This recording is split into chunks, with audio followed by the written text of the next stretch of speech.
गणतंत्र दिवस पर परम पवित्र भगवा ध्वज, राष्ट्रीय ध्वज,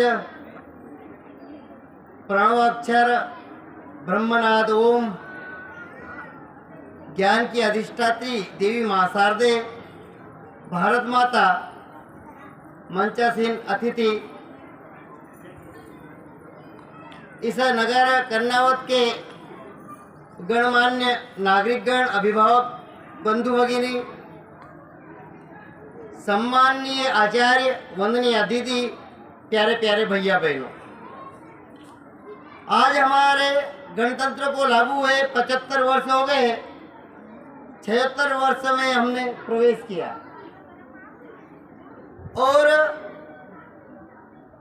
आज हम अमृत महोत्सव भी मना रहे हैं।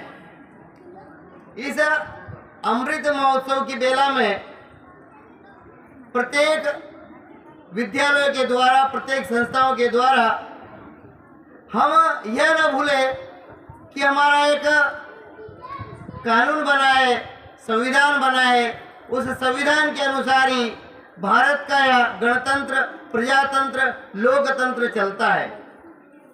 यह लोकतंत्र जनता के लिए, जनता के द्वारा बनाया गया हुआ होता है। अभी सौभाग्य की बात है कि हमारी मातृ संस्था राष्ट्रीय स्वयंसेवक संघ का यह शताब्दी वर्ष चल रहा है और इसमें केंद्र से आग्रह किया गया है कि हमें पंच परिवर्तन पर बल देना है, अर्थात स्व का बोध हमें क्या है, दूसरा है सामाजिक समरसता, पर्यावरण, नागरिक कर्तव्य और हमें हमारा जो परिवार है वह कुटुंब प्रबोधन, इस प्रकार के 5 परिवर्तन हमको करना होंगे। स्वाभाविक है कि जब रामचरित मानस की रचना हुई उस समय उसमें चौपाई आती है, मोहि कपट छल छिद्र न पावा, सो नर मोहि सपने उन भावा। अर्थात छल कपट दुनिया में जब से सृष्टि की रचना हुई तब से व्याप्त है और यह छल कपट जो होता है यह परिवार के लिए, संस्था के लिए, राष्ट्र के लिए बहुत बड़ा नुकसानदायक होता है।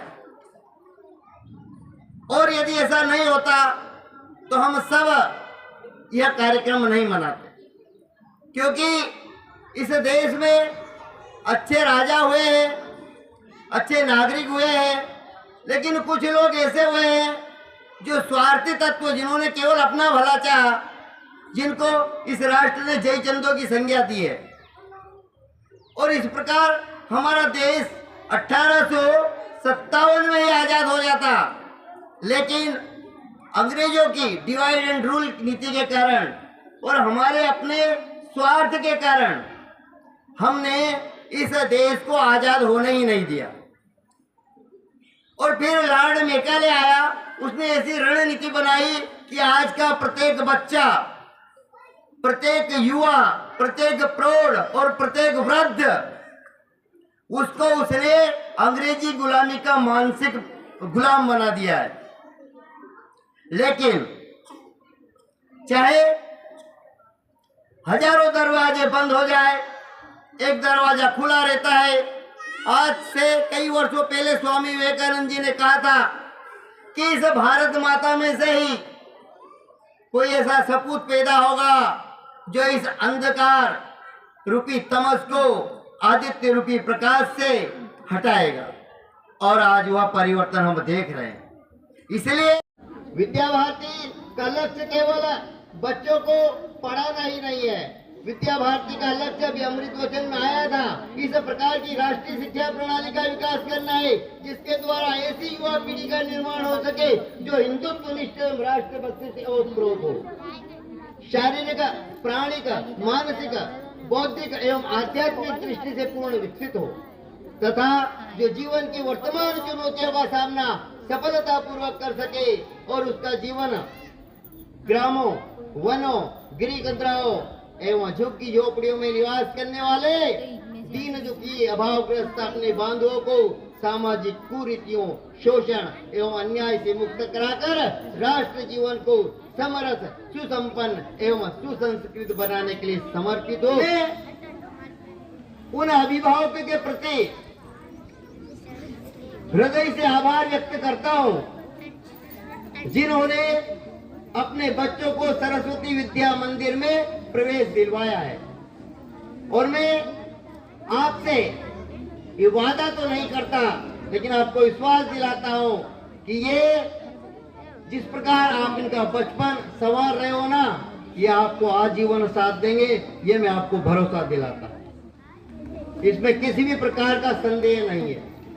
जब महाभारत का युद्ध हुआ, दुर्योधन ने कृष्ण की सेना को चुना और अर्जुन ने कृष्ण को चुना, तो हम तो वो लोग हैं यत्र योगेश्वर कृष्ण यत्र पार्थो धनुर्धरः तत्र श्री गुरुजो भूतिर्ध्रुवा निर्तिर्भर्तिर् मम।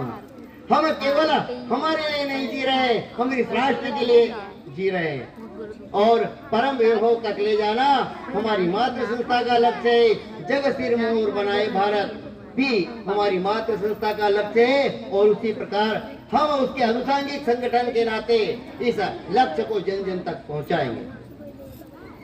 मैं भैया बहनों से यह कहना चाहता हूं कि पिछली बार जिस प्रकार हमारा पूरे देवास जिले में नंबर 1 परीक्षा परिणाम था, कक्षा 12 का 100% परीक्षा परिणाम, मैं दावे के साथ कह सकता हूं कि किसी भी विद्यालय का नहीं बना।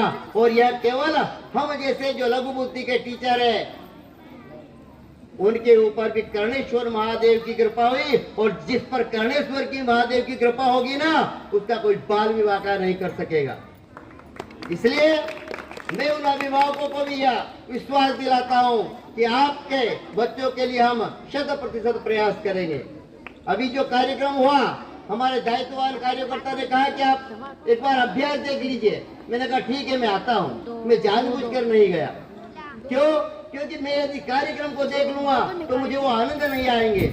लेकिन मैं इन सभी आचार्य दीदी का हृदय की अंतरंग गहराइयों से अभिनंदन करता हूँ, भैया बहनों का करता हूँ कि आप सभी ने बहुत अच्छा उत्कृष्ट प्रदर्शन किया। आपके उज्जवल भविष्य की कामना करता हूँ। साथ ही एक बहुत अच्छी बात कहकर अपनी वाणी को विराम देता हूँ। हमारे शास्त्रों में कहा गया है, हमारे ऋषि मुनियों ने कहा है, हमने लोगों को जीते हुए देखा है और सुनते हुए देखा है, उनको आचरण में हम लाएंगे तो किस बात को लाएंगे कि वह पथ क्या, पथिक कुशलता क्या, वह पथ क्या, पथिक कुशलता क्या। यदि पथ पर बिखरे स्कूल न हो, नाविक की धैर्य कुशलता क्या, यदि धारा एक प्रतिकूल न हो। मछली उसी को कहते हैं जो जल की उल्टी धाराओं में बहती है। अरे जो जल की धारा है जिस ओर प्रवाहित होती है उस ओर तो मुर्दे भी बह जाते हैं। इसलिए हम वो लोग हैं जो जल की उल्टी धारा में बहते हैं और हम प्रीति उन पंछियों जैसी नहीं करते हैं जो वृक्ष सूखने पर वृक्ष को छोड़ देता है, अपना घोंसला छोड़ देता है। प्रीत करो तो उस मछली जैसी करो। जब सरोवर में पानी सूख जाए तो तड़प तड़प के अपने प्राण न्यौछावर कर दे। हम सब लोग भी इस हिंदुस्तान राष्ट्र के लिए, इस हिंदुत्व निष्ठ के लिए, उन हमारे जो वनों ग्रामों गिरी कंदराओं में जो लोग रहते हैं उनके उत्थान के विकास के लिए हम अपना जो तन है, मन है, उसका हम कण कण समर्पित कर देंगे। हम सब माँ सरस्वती के पुत्र, ये मेरे जो प्यारे प्यारे भैया बहन है, ये निश्चित रूप से आपका ही नहीं, आपके परिवार का ही नहीं, आपके नगर का ही नहीं, अपितु मैं विश्वास के साथ कह सकता हूँ कि यह इस पूरे राष्ट्र का नाम रोशन करेंगे। बहुत बहुत धन्यवाद।